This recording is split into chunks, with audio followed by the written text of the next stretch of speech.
මම අහන වෙච්ච කාලේ ආමුදුරුවරු 19ක් යනවා දානෙට. මං 10 වෙනියට අලුතෙන් මහාන වෙච්ච ළඟදී. හැබැයි මං යෞවන වයසේ අවුරුදු 23යි මහාන වෙනකොට. මං ලාබාලය නිසා වයසින් වැඩි වුණත් අන්තිමට තමයි යන්නේ. මගේ ගම් පළාතෙමයි මම මහානෝ. සමහර ධනවත් වැදගත්යයි සම්මත මෝඩ ගෙවල් තියෙනවා. ඒ වගේ දානෙකට ගිහිල්ලා මං අත්දැකීමක් ලැබුවා. ඉදිරියේ යන 9 දෙනාගෙම පා හොදලා පිහදලා දාන ශාලාවට ගත්තා. මම යනකොට වතුර බේසම කානුවට හරලා තුවායක් තරන් නැගිටලා ගියා. මම ඒකයි යාචක පවුලට කුලී වැඩ කරලා තියෙන ඕන තරම්.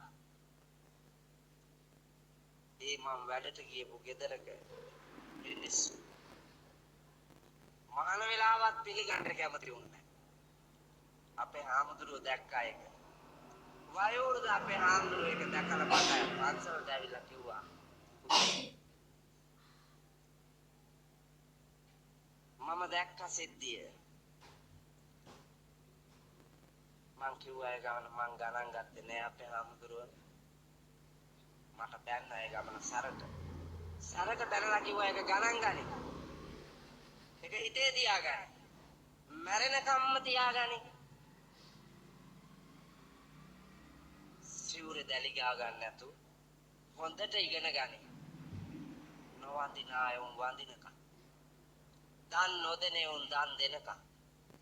පා නොසෝදනේ උන් පා හොදනකම්.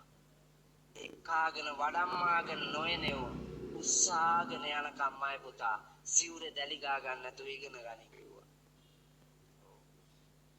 මට එදා කනට ගැහුවා වාගේ පුතා ඒක වැදුනත් අදට මං ඒ ගෞරවය උන්වහන්සේට තබමින් ආපු ගමනේ මේ ප්‍රතිඵලයේ පුතා භුක්ති විඳින්න අද හොයාගෙන එනවා මාව මිනිස්සු හොයාගෙන එනවා හොයා වඳිනවා හොයා දන් දෙනවා උස්සාගෙන යනවා පුතේ පුද පූජා වන්දන මානන ගරු බොහොමයි එඳ වීර්ය වඩන්න ඕන අභියෝග දිනන්න ඕන සම්බාධක මැදින් හීනමානයක් හදා ගන්න නැතුව වීර්ය වඩන්න